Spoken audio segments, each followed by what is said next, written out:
नमस्कार दोस्तों, मैं अंशुल पांडे बाबा लॉज में आप सभी का स्वागत करता हूं। राजस्थान जुडिशरी में आपका एक एक्ट है, the protection of women from domestic violence act 2005। आज उसको डील करेंगे हम यहाँ पर। छोटा एक्ट है। इसका जो एसेंट है, एसेंट की डेट है 13 सितंबर 2005 और जो इन्फोर्समेंट डेट है वो 26 अक्टूबर 2006 है। ठीक है। 5 चैप्टर्स हैं, 37 सेक्शंस हैं। इसमें रूल्स भी हैं, इसमें पीछे कुछ 2006 में रूल्स भी आए हैं। तो रूल्स आपके सिलेबस के लिए अकॉर्डिंग नहीं है, आपको एक्ट पढ़ना है। एक्ट के प्रेम्बल से स्टार्ट करते हैं हम सबसे पहले। तो प्रेम्बल यही कहता है कि an act to provide for more effective protection of the rights of women guaranteed under the constitution who are victims of violence of any kind occurring within the family and for matters connected therewith or incidental thereto।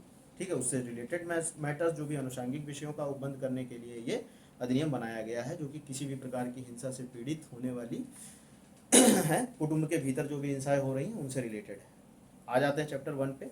आपका जो short title और extent की बात करता है, तो इसका extent whole of the India है। ठीक है। उसके बाद आ जाते हैं हम डेफिनीशन क्लॉज पे। डेफिनीशन क्लॉज में हम स्टार्ट करते हैं 2A में। तो 2A में है सबसे पहले एग्रीव्ड पर्सन डिफाइन किया गया है यहाँ पर। ठीक है। एग्रीव्ड पर्सन में कौन कौन है? जो कि कोई महिला, ऐसी कोई महिला अभिप्रेत है जो कि घरेलू नातेदारी में है, डोमेस्टिक रिलेशनशिप में जो कि है या रह रही है, जिसका अभिकथन है कि वह प्रत्यर्थी द्वारा किसी घरेलू हिंसा की शिकार रही है। ठीक है। जो ये कह रही है कि वो प्रत्यर्थी द्वारा, रिस्पोंडेंट द्वारा किसी घरेलू हिंसा की शिकार रही है। बी में इसमें यहाँ पे चाइल्ड डिफाइन है, बालक। बालक के अंतर्गत कौन है? 18 वर्ष से कम आयु का है, जिसके अंतर्गत कौन कौन आ रहा है? दत्तक, सौतेला या पोषित बालक। ठीक है। अडॉप्टेड, स्टेप और फोस्टर चाइल्ड सारे आ रहे हैं 18 ईयर्स तक। ठीक है। आपको याद आ रहा होगा पॉक्सो एक्ट में भी बालक को डिफाइन किया गया है 2D में। जब पॉक्सो एक्ट पढ़ाया बताया मैंने, वहाँ भी बालक की डेफिनेशन में कौन सा व्यक्ति आ रहा है? जो कि 18 साल तक एज। तो यहाँ भी वही डेफिनेशन है। सी में कंपनसेशन ऑर्डर की बात की गई है, जो कि सेक्शन 22 में है। डी में आपका जो है कस्टडी ऑर्डर वही है, जो कि सेक्शन 21 में है। ई इंपॉर्टेंट है, घरेलू घटना सूचना, डोमेस्टिक इंसिडेंट रिपोर्ट। ठीक है। तो वो क्या है? किसी विथित व्यक्ति से किसी घरेलू हिंसा की किसी शिकायत की प्राप्ति पर विहित प्रारूप में तैयार की गई हो। ठीक है। जो कि एग्रीव्ड पर्सन जो सूचना देता है, उसके बाद जो रिपोर्ट तैयार की जा रही, रिपोर्ट से कंफ्यूज मत होइएगा कि रिपोर्ट की जा रही वही रिपोर्ट है। जब रिपोर्ट की जाएगी फिर जो रिपोर्ट सूचना तैयार की जाएगी वो यहाँ पर आएगी इसके अंतर्गत। फिर आ जाइए F पर, डोमेस्टिक रिलेशनशिप की बात है यहाँ पर। डोमेस्टिक रिलेशनशिप में क्या क्या आ रहा है? तो उसमें ऐसी नातेदारी आ रही है जो कि साझी गृहस्थी में एक साथ रहे हैं। ठीक है। 2 persons who live or have at any point of time live together in a shared household। ठीक है। शेयर्ड हाउस होल्ड क्या है उसकी भी डेफिनेशन आगे दी हुई है। वो चाहे विवाह द्वारा, दत्तक ग्रहण की प्रकृति के किसी नातेदारी द्वारा संबंधित है, या एक अविभक्त कुटुंब के रूप में। ठीक है। वो सारे के सारे इसके अंतर्गत आते हैं। 2G मोस्ट इंपॉर्टेंट है, घरेलू हिंसा का वही अर्थ है जो कि सेक्शन 3 में है। सेक्शन 3 में आगे भी घरेलू हिंसा दिया हुआ है, डेफिनेशन क्लॉज में भी है। H में डाउरी को डिफाइन किया गया है, वही मीनिंग है जो कि डाउरी प्रोहिबिशन एक्ट के सेक्शन 2 में है। I में मजिस्ट्रेट है। तो मजिस्ट्रेट कौन है यहाँ पर? मार्क कर लीजिएगा, MM या JM फर्स्ट आ रहा है मजिस्ट्रेट के अंतर्गत। और वो MM या JM फर्स्ट जिसकी अधिकारिता में कोई व्यक्ति, जो जिसमें व्यथित व्यक्ति अस्थायी रूप से या अन्यथा निवास करता है, या जिसमें प्रत्यर्थी निवास करता है, जिसमें घरेलू हिंसा होना अभिकथित है, तो वो MM या JM फर्स्ट आएगा, जिसके जुरिस्डिक्शन में टेम्परेरी या परमानेंट रूप से, चाहे आपका जो है एग्रीव्ड पर्सन या रिस्पोंडेंट, दोनों में से कोई भी निवास कर रहा है, वो चीज़ इसके अंतर्गत आएगी। जे में आ जाते हैं। 2J में आपका चिकित्सीय सुविधा, मेडिकल फैसिलिटी है, जो कि प्रयोजनों के लिए राज्य सरकार द्वारा जो दी जाती है, अधिसूचित की जाए, वो है। के में मॉनिटरी रिलीफ है। मॉनिटरी रिलीफ के अंतर्गत क्या आता है? उपगत व्ययों और सहन की गई हानियों को पूरा करने के लिए, ठीक है, करने के लिए इस अधिनियम के अधीन किसी अनुतोष की जो भी आवेदन की सुनवाई के दौरान किसी प्रक्रम पर व्यथित व्यक्ति को संदाय करने के लिए प्रत्यर्थी को आदेश दे सकेगा। ठीक है। जो भी व्यय हुए हैं और जो सहन की गई हानियां हैं उनके लिए जो ऑर्डर किया जा रहा है मॉनिटरी रिलीफ का। ठीक है। एल में आपका नोटिफिकेशन है, एम में प्रिस्क्राइब्ड है, सब कुछ इंपॉर्टेंट नहीं है बहुत। हाँ, 2N में प्रोटेक्शन ऑफिसर है, इंपॉर्टेंट है थोड़ा सा। अपॉइंट करता है कौन? State government. सेक्शन 8 में इसका प्रोविजन मिलेगा, 9 में इसकी ड्यूटीज़ हैं, हम आगे भी डील करेंगे यहाँ पर। 2O पे आ जाते हैं, प्रोटेक्शन ऑर्डर। प्रोटेक्शन ऑर्डर वही है जो सेक्शन 18 में दिया जा रहा है। 2P में आपका रेसिडेंस ऑर्डर है वही जो सेक्शन 19 में। ये सब इतने इंपॉर्टेंट नहीं है, कुछ डेफिनेशन जो इंपॉर्टेंट है मैं आपको बता दे रहा हूँ। रिस्पोंडेंट में आ जाइए। रिस्पोंडेंट में प्रत्यर्थी से कोई वयस्क पुरुष अभिप्रेत है। यहाँ पे डेफिनेशन क्लॉज में जो दिया हुआ है, जो व्यक्ति के घरेलू नातेदारी में है या रहा है। तो इस पे कई ऑनरेबल सुप्रीम कोर्ट के जजमेंट भी हैं। एक बहुत इंपॉर्टेंट केस है कि हीरालाल हरसोना वर्सेस कुसुम हरसोना, एक सुप्रीम कोर्ट का केस है। उन्होंने कहा है कि वयस्क पुरुष ही नहीं, महिला भी हो सकती है। ठीक है, घरेलू हिंसा महिला के द्वारा भी की जा सकती है। जैसे घर की कोई महिला है और उसके ऊपर किसी महिला के द्वारा भी हिंसा हो सकती है। तो डेफिनेशन क्लॉज केवल मेल कहता है, लेकिन ऑनरेबल सुप्रीम कोर्ट ने इस केस में कहा है कि उसमें फीमेल भी हो सकती है, इंक्लूड है। ठीक है, नेक्स्ट आ जाइए आप सर्विस प्रोवाइडर पर। सर्विस प्रोवाइडर की डेफिनेशन 2R में दी हुई है, सेक्शन 10 के क्लॉज 1 में है। फिर 2S में आ जाइए, शेयर्ड हाउस होल्ड, जब पीछे जो हमने पढ़ा उसकी डेफिनेशन यहाँ पे दी हुई है। तो इसके अंतर्गत प्रत्यर्थी के साथ, रिस्पोंडेंट के साथ किसी प्रक्रम पर जो कि रह चुका है, रहा है, अंतर्गत ऐसी गृहस्थी भी है जो कि संयुक्तता या स्वामित्व या किराएदारी में है। ठीक है, टेनेंसी में भी कोई रहा है वो भी आ रहा है इसमें, या उनमें से किसी के स्वामित्व या किराएदारी में है, जिसके संबंध में या तो व्यथित व्यक्ति या प्रत्यर्थी दोनों संयुक्त रूप से अकेले कोई अधिकार, हित या साम्य रखते हैं। तो ये सारे के सारे इसके अंतर्गत आते हैं। 2T शेल्टर होम है। शेल्टर होम वही है जो कि राज्य सरकार द्वारा एक आश्रय गृह के रूप में अधिसूचित किया जाए। तो डेफिनेशन क्लॉज है। जो इंपॉर्टेंट डेफिनेशन क्लॉज है मैं आपको बता दे रहा हूँ, एक बार आप उनको देख लीजिए, बता तो पूरा दिया हूँ। जैसे एग्रीव्ड है 2A में, थोड़ा सा इंपॉर्टेंट है। 2F में आपका डोमेस्टिक रिलेशनशिप है, थोड़ा इंपॉर्टेंट है, देख लीजिएगा। G में आपका ये घरेलू हिंसा है। I में मजिस्ट्रेट है। 2N में प्रोटेक्शन ऑफिसर है। और इधर Q में रिस्पोंडेंट की जो डेफिनेशन है। ये सब कुछ इंपॉर्टेंट डेफिनेशन हैं, इन पर थोड़ा सा एक बार मार्क कर लीजिएगा, क्योंकि पूछ ली जाती हैं एग्जाम में, डेफिनेशन जरूरी जो है पूछ ली जाती हैं। फिर आ जाइए आप सेक्शन पार्ट 2 पे आ जाते हैं, जो कि सेक्शन 3 घरेलू हिंसा की परिभाषा दी गई है। जो 2G में आपने देखा था घरेलू हिंसा की परिभाषा क्या है, तो वो यहाँ पे दिया गया है। तो इस अधिनियम के प्रयोजनों के लिए प्रत्यर्थी का कोई कार्य, लोप या किसी कार्य का करना या आचरण घरेलू हिंसा घटित करेगा। ठीक है, इस एक्ट के अंतर्गत आपका for the purpose of this act any act, omission और कमीशन और conduct of the respondent shall constitute domestic violence in case it. कैसे कैसे होगा कि व्यथित व्यक्ति के हेल्थ, सेफ्टी, लाइफ, लिम्ब और वेल बीइंग वेदर मेंटल और physical of the aggrieved person और tends to do so and includes causing physical abuse, sexual abuse, verbal and emotional abuse and economic abuse. ये सारी की सारी चीज़ें इसमें आ रही हैं जो कि उसके स्वास्थ्य, सुरक्षा, जीवन अंग को प्रभावित कर रही हूँ।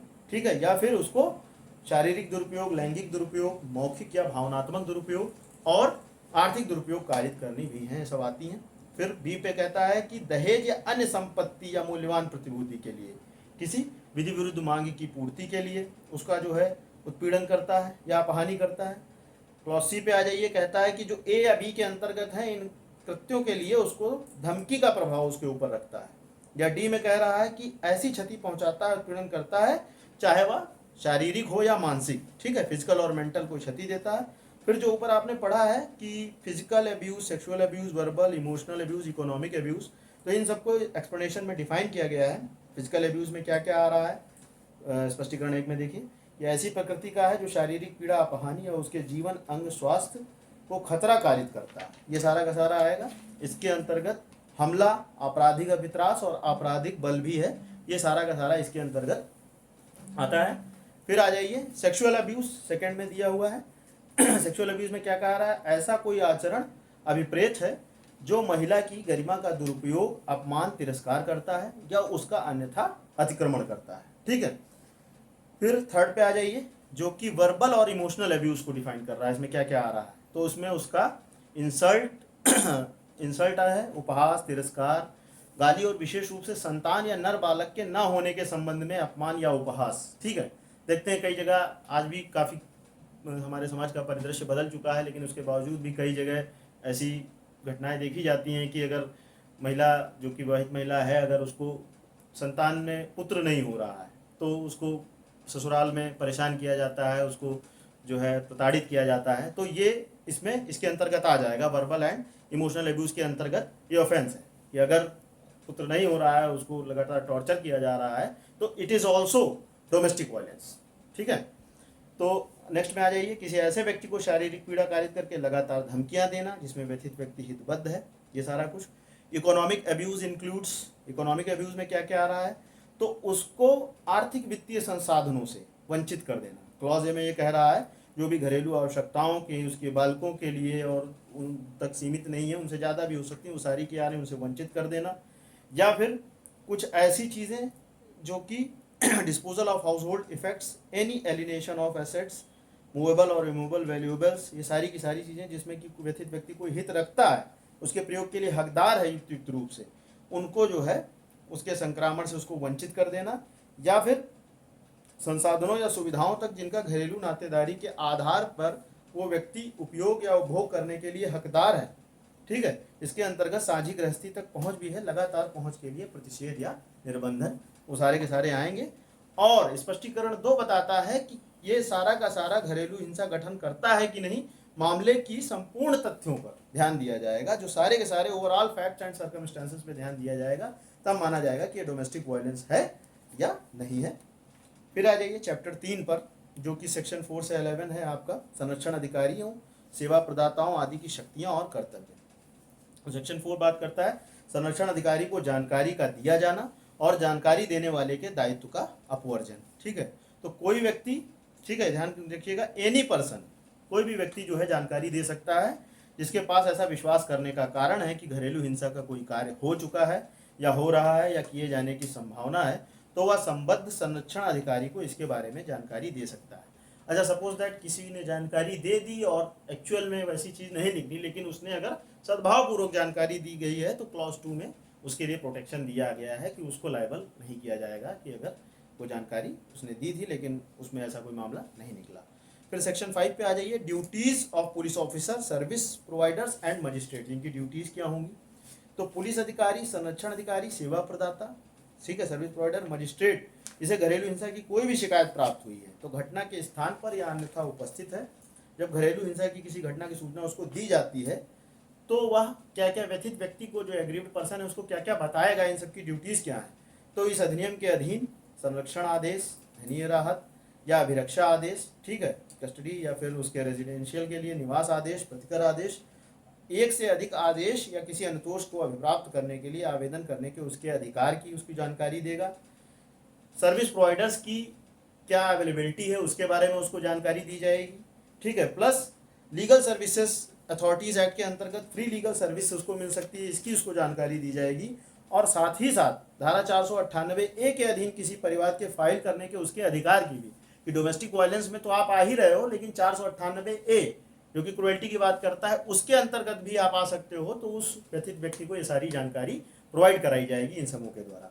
लेकिन एक प्रोविजो दिया हुआ है कि इसमें यह अर्थ नहीं लगा लिया जाएगा कि वह किसी पुलिस अधिकारी को किसी संज्ञेय अपराध के किए जाने के बारे में जानकारी प्राप्त होने पर विधि के अनुसार कार्रवाई करने के लिए अपने कर्तव्य से अवमुक्त करती है, ठीक है। अगर मान लीजिए वायलेंस, जो डोमेस्टिक वायलेंस हो रहा है उसके दौरान कोई संज्ञेय अपराध गठित हो गया है, तो उसके लिए वो जो ऑफेंस कमिट हुआ है आईपीसी के अंतर्गत, तो वो पुलिस ऑफिसर जो वहाँ पे कार्रवाई कर सकता है वो करेगा, उसके लिए मनाही नहीं है। यहाँ पे डोमेस्टिक वायलेंस में तो आ ही रहा है, लेकिन उसके लिए जो अन्य प्रोसीडिंग्स हैं आईपीसी के अंतर्गत, मान लीजिए कोई अन्य ऑफेंस आ गया, कोई मारपीट हो गई, कोई उसको ग्रीवियस हर्ट हो गया, या कोई अन्य उसको चोट आ गई, किसी अन्य प्रकार का ऑफेंस कमिट हो गया, तो उनकी भी कार्रवाइयाँ पैरेलल साथ में की जा सकती हैं, उसको प्रोहिबिट नहीं करता है एक्ट, ठीक है। फिर आ जाइए ड्यूटीज़ ऑफ शेल्टर होम्स, ठीक है। तो क्या कह रहा है, शेल्टर होम्स की ड्यूटीज़ क्या है कि कोई व्यथित व्यक्ति या उसकी ओर से कोई संरक्षण अधिकारी या कोई सेवा प्रदाता, ठीक है, उसके द्वारा अगर जो उसका भार साधक व्यक्ति है, ठीक है, जो इंचार्ज है उसका शेल्टर हाउस का, उनसे आश्रय उपलब्ध कराने के लिए मांगा जाता है, तो वह व्यक्ति जो इंचार्ज है उस शेल्टर हाउस का, आश्रय गृह का, वो उपलब्ध कराएगा। मांगा तीनों के द्वारा जा सकता है, व्यथित व्यक्ति के द्वारा या संरक्षण अधिकारी के द्वारा या सेवा प्रदाता के द्वारा। सेक्शन 7 चिकित्सीय सुविधाओं के कर्तव्य के बारे में बात कर रहा है कि उनके क्या कर्तव्य हैं। तो इनके द्वारा भी अगर जो चिकित्सीय सुविधाओं का ऑफिसर इंचार्ज है उससे अगर सुविधा मांगी जा रही है कोई, ठीक है, व्यथित व्यक्ति द्वारा या उसकी ओर से संरक्षण अधिकारी या फिर सर्विस प्रोवाइडर द्वारा, तो ये भी उनको सारी फैसिलिटीज प्रोवाइड कराएंगे।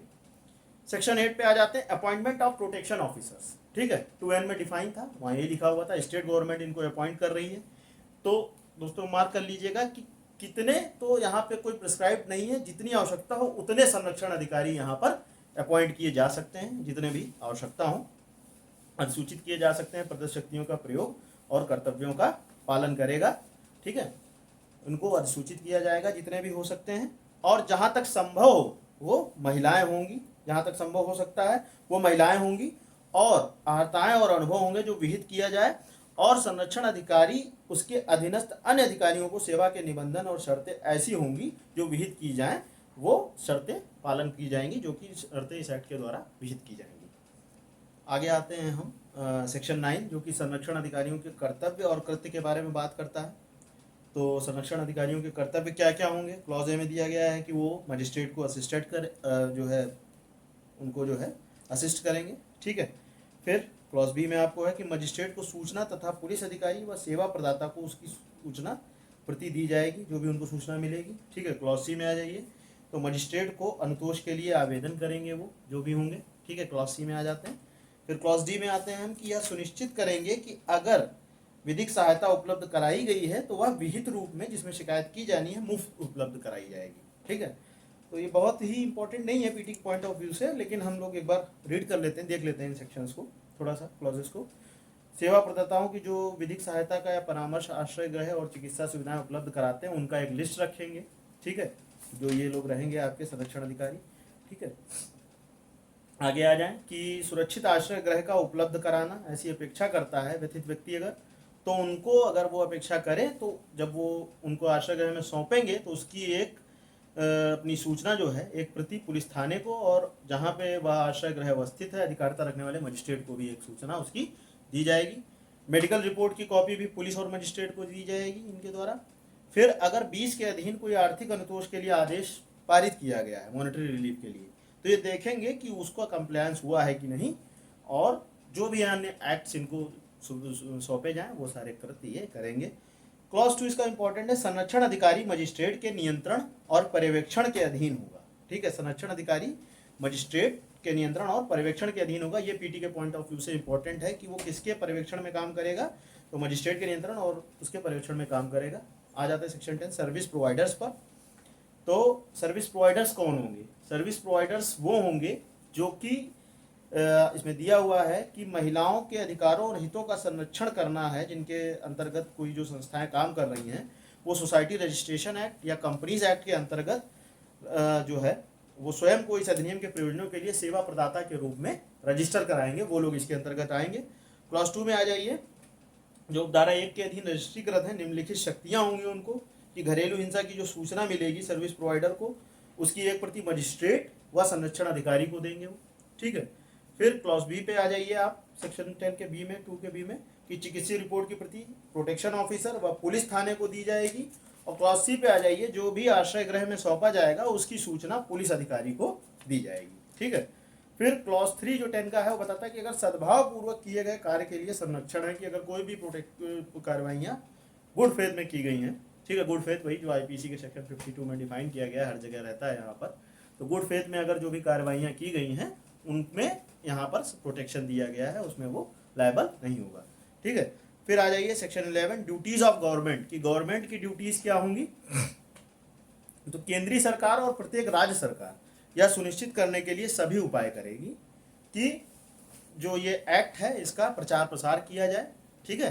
एक्ट का प्रचार प्रसार किया जाए, प्रशिक्षण दिया जाए पुलिस व न्यायिक अधिकारियों को, ठीक है। प्रचार प्रसार किया जाए, जब यह एक्ट आया था सन 2005 में तो खूब एक्ट टीवी पे आता था उस समय कि घरेलू हिंसा कानूनन अपराध है, क्योंकि जनता को इसकी जागरूकता होनी चाहिए कि जिनके लिए एक्ट बनाया गया उनके तक एक्सेसिबिलिटी तो हो, कि कौन कौन सी चीज़ें आ रही डोमेस्टिक वायलेंस में पता ही नहीं है इंसान को, तो कैसे जाएगा वो कंप्लेंट, कैसे वो अपनी कर पाएगा, ठीक है। तो इसके लिए व्यापक प्रचार प्रसार होगा, प्रशिक्षण दिया जाएगा पुलिस व न्यायिक अधिकारियों को, और उनका कालिक पुनर्विलोकन भी किया जाएगा गवर्नमेंट के द्वारा, ठीक है।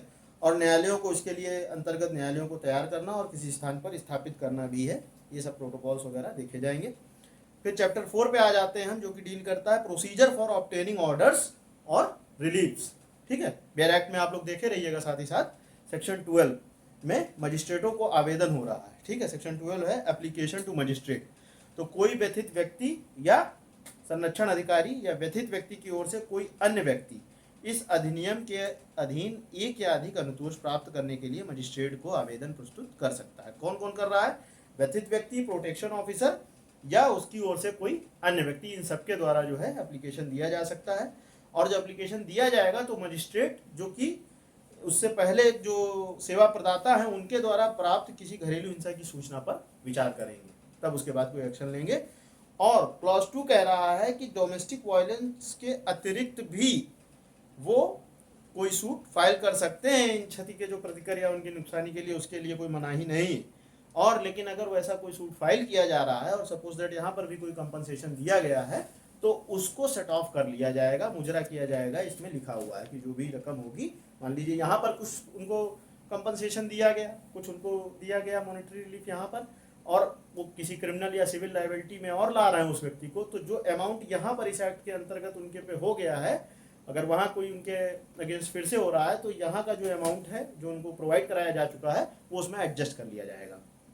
फिर सेक्शन इसके क्लॉज 4 और 5 मोस्ट इंपॉर्टेंट है, थोड़ा सा देख लीजिएगा कि आवेदन प्राप्ति से 3 दिन के भीतर की तिथि नियत करेगा। मजिस्ट्रेट जब से आवेदन प्राप्त होगा उसके 3 दिन के भीतर की तिथि नियत कर ली जाएगी और प्रथम सुनवाई की दिनांक से 60 दिन में निपटारा कर दिया जाएगा। ठीक है, ये मार्क कर लीजिएगा, प्री के पॉइंट ऑफ व्यू से इंपॉर्टेंट है। ठीक है, 60 दिन में निपटारा कर दिया जाएगा। फिर सेक्शन 13 पे आ जाइए, सूचना की तामील की बात करता है कि सर्विस ऑफ नोटिस कैसे होगी। तो सर्विस ऑफ नोटिस क्या है? मजिस्ट्रेट द्वारा दी गई नियत तारीख की सूचना प्राप्त होने से 2 दिन के अंदर संरक्षण अधिकारी तामील कराएगा कि जिस दिन से मजिस्ट्रेट द्वारा जो नियत की गई है तारीख है, सूचना प्राप्त हो जाएगी, प्रोटेक्शन ऑफिसर उसके विद इन 2 डेज तामील करा देगा जिस व्यक्ति पे ये फाइल किया गया है। 14 पे आ जाइए, काउंसलिंग की बात कर रहा है। ठीक है, मजिस्ट्रेट को जब इस अधिनियम के अधीन कार्रवाइयाँ करने के लिए प्रत्यर्थी या व्यथित व्यक्ति को अकेले या संयुक्ता सेवा प्रदाता के किसी सदस्य से जो परामर्श में ऐसी अर्हताएं अनुभव रखता है जो विहित की जाएं, परामर्श लेने का निर्देश दे सकेगा कि आप जाइए इनसे परामर्श लीजिए, और फिर अगली डेट निर्धारित कर देगा, काउंसलिंग के लिए भेज देगा उनको और अगली डेट निर्धारित करेगा। और अगली डेट मैक्सिमम कितने समय के लिए निर्धारित करेगा? क्लॉज 2 बता रहा है कि वो 2 मंथ से ज़्यादा की नहीं हो सकती है। ठीक है, सेक्शन 15 पे आ जाइए, कल्याण विशेषज्ञ की सहायता, असिस्टेंट ऑफ वेलफेयर एक्सपर्ट। ठीक है, इस अधिनियम के अधीन किन्हीं कार्यवाहियों में मजिस्ट्रेट अपने कृत्यों के निर्वहन के लिए 14 में भेज रहा था वो पार्टीज को कि आप जाइए, अगर काउंसलिंग से निपट जा रहा मामला ठीक है, यहाँ अपने असिस्टेंस के लिए वो एक महिला को, चाहे वह व्यथित व्यक्ति की नातेदार हो या नहीं, जो वह ठीक समझे, परिवार कल्याण में संवर्धन में लगा हुआ है, अंतर्गत ऐसा व्यक्ति भी है जो परिवार कल्याण के संवर्धन में लगा हुआ है, सेवाएं प्राप्त कर सकेगा। अगर उसको लगता है कि हमें ज़रूरत है तो वो उनको लगा सकता है। फिर सेक्शन 16 बात करता है proceedings to be held in camera. ठीक है, कार्रवाइयाँ जो हैं वो बंद कमरे में की जाएंगी, सारी की सारी प्रोसीडिंग्स इन कैमरा प्रोसीडिंग होंगी। सेक्शन 17 बात करता है साझी गृहस्थी के निवास करने का अधिकार, right to reside in a shared household. तो जो शेयर्ड हाउस होल्ड है तत्समय प्रवृत्त किसी अन्य विधि के अंतर्विष्ट किसी बात के होते हुए घरेलू नातेदारी में प्रत्येक महिला को साझी गृहस्थी में निवास करने का जो है अधिकार होगा, जो कि उसमें फायदाप्रद हित रखती हो चाहे नहीं। ठीक है, वायलेंस का यहाँ पे जो प्रोसीडिंग चल रही है, लेकिन इसका मतलब ये नहीं कि उस महिला का राइट खत्म हो जाएगा कि वो वहाँ पे रह नहीं सकती है, वो उसका राइट बना रहेगा। ठीक है, फिर क्लॉज 2 पे आ जाइए कि विधि द्वारा स्थापित प्रक्रिया के अनुसरण में के सिवाय कोई व्यथित व्यक्ति प्रत्यर्थी द्वारा किसी साझी ग्रस्ती या उसके किसी भाग से बेदखल या अपवर्जित नहीं किया जाएगा, उसको डिस्पोजेज नहीं किया जाएगा। ठीक, फिर आ जाइए सेक्शन 18 जो कि प्रोटेक्शन ऑर्डर्स की बात करता है। ठीक है, कहाँ डिफाइन था? सेक्शन 2O में, वहाँ भी लिखा है सेक्शन 18 में जो प्रोटेक्शन ऑर्डर है। तो प्रोटेक्शन ऑर्डर कौन जारी कर रहा है? मजिस्ट्रेट व्यथित व्यक्ति और प्रत्यर्थी दोनों की सुनवाई का एक अवसर दिए जाने के पश्चात अगर उसको प्राइमा फेसली समाधान हो जाता है कि घरेलू हिंसा हुई है या होने वाली है। ठीक है, घरेलू हिंसा हुई या होने वाली है। होने वाली है से मतलब सपोज दैट मान लीजिए दहेज की मांग की जा रही है लगातार किसी महिला से और वो चली गई है, दोनों की सुनवाई करें तो क्या है, अब मान लिया जाए जब उसको मार दिया जाए तभी हुई घरेलू हिंसा, होने वाली है ऐसा जैसे ही अजम्पशन होगा प्रोटेक्शन ऑर्डर मजिस्ट्रेट द्वारा जारी कर दिया जाएगा यहाँ पर। ठीक है, तो व्यक्ति के पक्ष में एक संरक्षण आदेश पारित कर सकेगा तथा प्रत्यर्थी को प्रोहिबिट कर देगा कि आप ये नीचे सारे जो एक्ट्स दिए हुए हैं ये नहीं करोगे, घरेलू हिंसा के किसी कार्य को नहीं करोगे आप। ठीक है, किसी कार्य को कारित करने में सहायता या अबेटमेंट नहीं करोगे। ठीक है, व्यथित व्यक्ति के नियोजन के स्थान में यदि व्यथित व्यक्ति बालक है तो उसके विद्यालय में या किसी अन्य स्थान में जहाँ व्यथित व्यक्ति बार बार आता जाता है वहाँ उनकी एंट्री बैन कर दी जाएगी, ठीक है। या फिर एग्रीव्ड पर्सन चाहे वह किसी भी रूप में हो, इसके अंतर्गत व्यक्ति मौखिक या लिखित या इलेक्ट्रॉनिक सारे संपर्क उनके रोक दिए जाएंगे, ठीक है। और जो भी उनके एसेट्स हैं बैंक खातों, या मान लीजिए सपोज दैट ये बता रहा है कि जो जॉइंट्स अकाउंट्स हैं, सपोज दैट पति पत्नी के कई बार जॉइंट्स अकाउंट्स रहते हैं, तो उनके एक्सेस पर भी प्रोहिबिशन लगा दिया जाएगा कि आप प्रोहिबिशन रहेगा, आप अभी एक्सेस नहीं करोगे। और अन्य नातेदारों या किसी ऐसे व्यक्ति को जो व्यथित व्यक्ति को घरेलू हिंसा के विरुद्ध सहायता देता है के साथ हिंसा कारित करना है वो भी रोक दिया जाएगा। और अन्य कार्य करना जो संरक्षण आदेश में विनिर्दिष्ट किया जाए, ठीक है, वो सारे कार्य किए जाएंगे जो प्रोटेक्शन ऑर्डर में मजिस्ट्रेट समझेगा कि जरूरी है प्रोटेक्शन के लिए, उसके लिए व्यथित व्यक्ति के लिए वो सारे ऑर्डर्स देगा। 19 में रेजिडेंस ऑर्डर्स की बात की जा रही है जो कि 2P में डिफाइन था। रेजिडेंस ऑर्डर मजिस्ट्रेट दे रहा है कि घरेलू हिंसा हुई है तो निम्नलिखित निवास आदेश पारित कर देगा। क्या करेगा? रिस्ट्रेनिंग द रिस्पोंडेंट फ्रॉम डिस्पोजेसिंग, ठीक है, उसको बेकब्जा करने से रोका जाएगा कि उसको शेयर हाउस होल्ड में रहे वो, ठीक है। स्वयं को हटाने का जो आपका जो रिस्पोंडेंट है उसको कहेगा कि आप हट जाइए खुद ही वहाँ से, गृहस्थी से स्वयं को हट जाइए, आप उसको डिस्टर्ब मत करिए। प्रत्यर्थी या उसके किसी नातेदारों को साझी गृहस्थी के किसी भाग में जिसमें वो रह रहे हैं उनमें प्रवेश करने से अवरुद्ध कर देगा। रिस्पोंडेंट के किसी साझी गृहस्थी के अन्य संक्रांत करने या व्यनित करने से उसको कि वो आप बेच ना दो वो प्रॉपर्टी, उसके लिए रोक लगाई जाएगी, ठीक है। ये सारी प्रोविजंस हैं, बहुत इंपॉर्टेंट नहीं। हाँ, जो ये बी वाला है जो कि उसको स्वयं हटाने के लिए निर्देश देगा, तो ये आगे क्या कह रहा है कि अगर वो व्यक्ति महिला है, ठीक है, परंतु मैं कह रहा खंड खा के अधीन आदेश किसी व्यक्ति के जो महिला है उसके विरुद्ध पारित नहीं किया जाएगा। अगर महिला द्वारा हिंसा की गई है तो उसको हटने का आदेश नहीं देंगे कि आप हटिए, ठीक है। 19(2) में कह रहा है अदर कंडीशंस भी अधिरोपित की जा सकती हैं। और 19(3) जो कि कहता है प्रतिभू सहित या रहित बंध पत्र ले सकता है, बॉन्ड एग्जीक्यूट करा सकता है, ठीक है। और जस्ट अगला सिक्योरिटीज की बात आ रही है, फर्निश करवा रहा है, तो जहाँ पे ऑर्डर अगर सिक्योरिटीज फर्निश के लिए दे रहा है तो माना जाएगा सीआरपीसी के चैप्टर 8 के अंतर्गत ऑर्डर दिया गया है जो कि सिक्योरिटी फर्निश की बात करता है for the keeping peace and good behaviour. आप जो पढ़ते हो 106 से 124 तक पूरा आपका बताया गया है उसमें। फिर आगे है कि सहायता करने के लिए निकटतम पुलिस थाने के बाहर साधक अधिकारी को भी निर्देश दे सकता है, ठीक है। अन्य बाध्यताएं जो भी हों अधिरोपित कर सकेगा, बहुत इंपॉर्टेंट नहीं है। नेक्स्ट आ जाइए सेक्शन 20 पर, मॉनेटरी रिलीफ्स, ठीक है।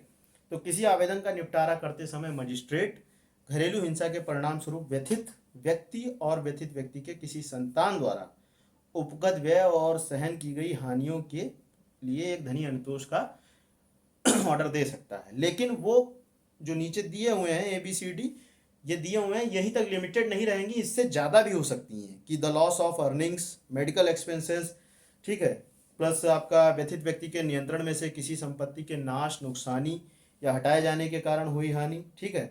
या सीआरपीसी के मेंटेनेंस भी 125 के अधीन जो मेंटेनेंस भी दिया जा रहा है वो भी इसमें इंक्लूड है, लेकिन इससे ज़्यादा भी हो सकती है, यहीं तक सीमित नहीं रहेगा धनी अनुतोष का आदेश। और जो धनी अनुतोष का आदेश दिया जा रहा है वो स्टैंडर्ड ऑफ लिविंग जो होगा उस व्यक्ति का उसके अनुसार दिया जाएगा, जिस स्टैंडर्ड में वो व्यक्ति रह रहा होगा उससे कम नहीं दिया जाएगा ना उससे ज़्यादा दिया जाएगा, वही उसका सेम लिविंग स्टैंडर्ड के अनुसार दिया जाएगा। फिर इसका क्लॉज 4 देख लीजिए, एक कॉपी रिस्पोंडेंट को भेजी जाएगी जो ये आदेश होगा। और क्लॉज 6 में कह रहा है कि अगर प्रत्यर्थी की ओर से असफलता पर मजिस्ट्रेट प्रत्यर्थी अगर जो दिया जा रहा है यहाँ पर ऑर्डर, ठीक है, धनी अनुतोष है, मॉनेटरी रिलीफ, वो व्यक्ति जो रिस्पोंडेंट है वो पैसा नहीं पे कर रहा है सपोज दैट, ठीक, तो वो जहां पर नियोजन में है वर्क कर रहा है उसके एम्प्लॉयर को ये डायरेक्ट कर देगी कोर्ट कि आप वेतन का एक भाग न्यायालय में जमा करोगे, ठीक। उनको वो दे चाहे ना दे, आप एक पार्ट आकर के हमारे कोर्ट में जमा करो, मैं डायरेक्ट कोर्ट जो है प्रत्यर्थी को प्रोवाइड करा देगा, ठीक है। 21 पे आ जाइए, कस्टडी ऑर्डर्स, ठीक है। कस्टडी ऑर्डर्स मजिस्ट्रेट कब दे सकता है? इस अधिनियम के अधीन संरक्षण आदेश या किसी अन्य अनुतोष के लिए आवेदन की सुनवाई के किसी प्रक्रम पर, ठीक है, उसे लगता है कि किसी संतान की अस्थायी अभिरक्षा दे सकता है, वो एग्रीव्ड पर्सन को दे देगा। यदि आवश्यक हो तो प्रत्यर्थी द्वारा ऐसी संतान या संतानों से उनसे विजिट करने का मौका देगा कि मिल सकते हैं। जैसे टेम्परेरी कस्टडी दे दी मदर को, ठीक है, अब बच्चा है तो उसको उसके फादर के द्वारा मान लीजिए उनका चल रहा डोमेस्टिक वायलेंस का मैटर, तो फादर समय समय पे विजिट कर सकता है और मिल सकता है, इसका ऑर्डर साथ में दे सकता है। लेकिन अगर लगे कि ऐसा विजिट संतान के लिए हानिकारक है, प्रोविजो यही कह रहा है 21 का, तो मजिस्ट्रेट ऐसी विजिट करने से इनकार कर देगा, आप आदेश नहीं देगा वहाँ पर, 22 पे आ जाइए, कंपनसेशन ऑर्डर्स की बात करता है। कंपनसेशन ऑर्डर्स इसमें कह रहा है कि मजिस्ट्रेट व्यथित व्यक्ति द्वारा किए गए आवेदन पर प्रत्यर्थी को क्षतियों के लिए जिसके अंतर्गत उस प्रत्यर्थी द्वारा की गई घरेलू हिंसा के कार्यों द्वारा मानसिक यातना और भावनात्मक कष्ट including mental torture and emotional distress caused by the acts of domestic violence committed जो भी हुए हैं उनके लिए प्रतिकर आदेश दे सकता है। सेक्शन 23 आ जाइए, power to grant interim and ex parte orders. तो यहाँ पे एंट्रीम ऑर्डर्स कोर्ट मजिस्ट्रेट द्वारा पारित किए जा सकते हैं सेक्शन 23 में। और 23 क्लॉज 2 में कह रहा है कि एक्स पार्टी ऑर्डर भी 18, 19, 20, 21, 22 के अधीन एक्स पार्टी ऑर्डर पारित किए जा सकते हैं, लेकिन शपथ पत्र के आधार पर शपथ पत्र फाइल किया जाएगा, उसके आधार पर उनको लगता है कि हमें एक्स पार्टी आदेश पारित कर देना चाहिए क्योंकि जो प्रत्यर्थी हाजिर नहीं हो रहा है, तो एक्स पार्टी ऑर्डर भी पारित कर देगा, लेकिन शपथ के आधार पर होगा। ठीक है, शपथ पत्र के आधार पर। सेक्शन 24 आ जाइए, न्यायालय द्वारा आदेशों की प्रतियों को निःशुल्क दिया जाना। कि जो आदेश हैं उनकी प्रतियां निःशुल्क दी जाएंगी। किसको किसको दी जाएंगी? निःशुल्क आवेदन के पक्षकारों को, भार साधक पुलिस अधिकारी को और सर्विस प्रोवाइडर्स को। मार्क कर लीजिएगा, इन तीन लोगों को निःशुल्क प्रतियां प्रदान की जाएंगी। और सर्विस प्रोवाइडर दो टाइप के हैं, स्थानीय सीमाओं के भीतर जिनमें घटना घटित हुई हो, या फिर ऐसा जिसको रजिस्ट्रीकृत किया गया है, घरेलू घटना की सूचना को जिसने रजिस्ट्रीकृत किया है उसको सूचना दी जाएगी। फिर 25 है, सेक्शन 25, आदेशों की अवधि और उनमें परिवर्तन।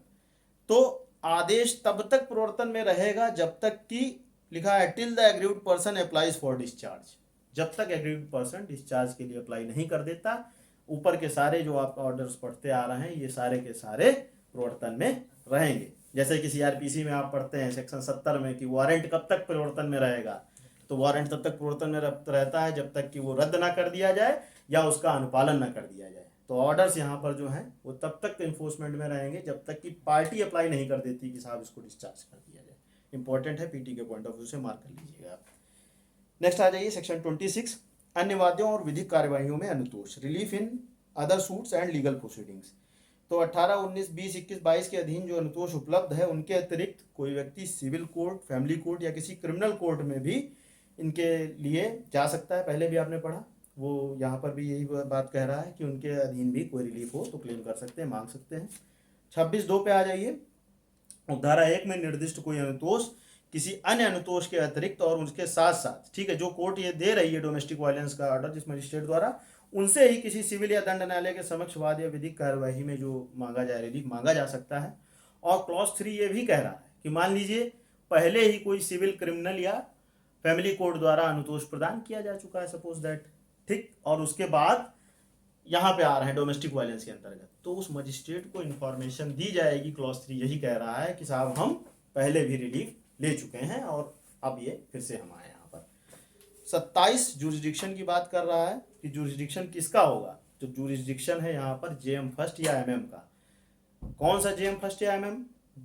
3 क्लॉजेस दिए हुए हैं कि जिसमें व्यथित व्यक्ति स्थायी रूप से अस्थायी रूप से निवास करता है, ठीक है, या फिर रिस्पोंडेंट निवास करता है, या फिर जहां पे कॉज ऑफ एक्शन अराइज हुआ हो। तो इन तीनों प्लेसेस पे जिस भी एमएम या जेएम फर्स्ट का जुरिस्डिक्शन होगा उसका जुरिस्डिक्शन होगा। और क्लॉज 2 कह रहा है कि कोई आदेश कहां तक प्रवर्तन होगा? समस्त भारत में प्रवर्तनीय होगा, होल ऑफ इंडिया, ठीक है। 28 प्रोसीजर की बात करता है। प्रोसीजर जो है क्या होगा? सीआरपीसी के उपबंधों द्वारा जो भी होगा शासित होगा। और लेकिन साथ ही साथ 19, 20, 21, 22, 23 में कह रहा है सीआरपीसी के अनुसार, लेकिन 28(2) में कह रहा है कि सेक्शन 12 और 23 की उपधारा 2 के लिए वो अपने आवेदन के निपटारे के लिए स्वयं की प्रक्रिया अपना सकता है। तो सेक्शन 12 आपने क्या पढ़ा था? अप्लीकेशन टू मजिस्ट्रेट, और सेक्शन 23(2) था कि एंट्रीम और एक्स पार्टी ऑर्डर की बात कर रहा। तो इन दोनों मैटर्स में मार्क कर लीजिएगा, थोड़ा इंपॉर्टेंट है कि कोर्ट अपनी खुद की प्रक्रिया अपना सकता है और बाकी ऊपर जो सारी चीजें दी हुई हैं वो सीआरपीसी का प्रोसीजर फॉलो करेगा। इसमें चाहे तो खुद की प्रक्रिया बना सकता है, उसको निवारित नहीं करेगा, लेकिन सीआरपीसी का भी चाहे फॉलो कर सकता है, लेकिन चाहे तो खुद की प्रक्रिया बना सकता है। 29 में अपील है। अपील कहाँ पे होगी? इससे जो भी व्यथित व्यक्ति रहेगा 30 दिन में सेशन जज के यहाँ अपील करेगा 29 में। फिर मिसलेनियस प्रोविजंस आ जाइए लास्ट में, चैप्टर 5 सेक्शन 32, 37। तो सर्वेक्षण अधिकारियों और सेवा प्रदाताओं के सदस्यों को लोक सेवक होना, पब्लिक सर्वेंट माने जाएंगे। अंदर मुझे लगता है देखने का आपको आवश्यकता नहीं होनी चाहिए। पब्लिक सर्वेंट वही जो आईपीसी के सेक्शन 21 में दिया हुआ है, तो उसके अंतर्गत इन्हें पब्लिक सर्वेंट माना जाएगा। 31 कह रहा है कि penalty for breach of protection order by respondent, अगर जो ऑर्डर पारित किया गया है उसके द्वारा अगर ब्रीच किया जा रहा है तो वहां पर पनिशमेंट उसको दिया जाएगा कितना, 1 वर्ष का कारावास या 20,000 रुपए तक का जुर्माना। दोस्तों बहुत इंपॉर्टेंट सेक्शन है, अभी तक आपने इतने सेक्शंस पढ़े, पहला सेक्शन है जो कि पेनाल्टी की बात कर रहा है, ठीक है। तो पीटी के पॉइंट ऑफ व्यू से ये सब चीज़ें इंपॉर्टेंट रहती हैं थोड़ा सा। तो 31 में कितना कह रहा है, 1 वर्ष का कारावास या 20,000 रुपए तक का जुर्माना या दोनों दिए जाएंगे। और साथ में क्या कह रहा है कि क्लॉज 2 में आदेश पारित किया गया जिसका भंग अभियुक्त द्वारा किया जाना अभिकथित किया गया है, वो भी होगा। और क्लॉज 3 कह रहा है कि 498A और डाउरी के अंतर्गत जो भी आरोप हों उनको भी विरचित कर सकेगा यदि तथ्यों से यह प्रकट होता है कि उन उपबंधों के अधीन कोई अपराध हुआ है, तो वो भी साथ साथ लिखे जा सकते हैं। फिर 32 में कॉग्निजेंस एंड प्रूफ है, तो इस जो 31(1) के अधीन जो कि ऑर्डर का पालन नहीं किया गया है इसको कैसा ऑफेंस माना जाएगा, तो ये संज्ञेय और अजमानती ऑफेंस होगा, ठीक है, संज्ञेय और अजमानती ऑफेंस होगा। हमने आपको जो indecent representation act of women हमने पढ़ा है, वहाँ पर भी अगर आपको याद आ रहा होगा तो हमने पढ़ा था आपका सेक्शन 8 कि वहाँ पर जो अपराध हों वो भी संज्ञेय और अजमानती हैं, और यहाँ पर भी, तो आप कनेक्ट कर सकते हैं थोड़ा सा।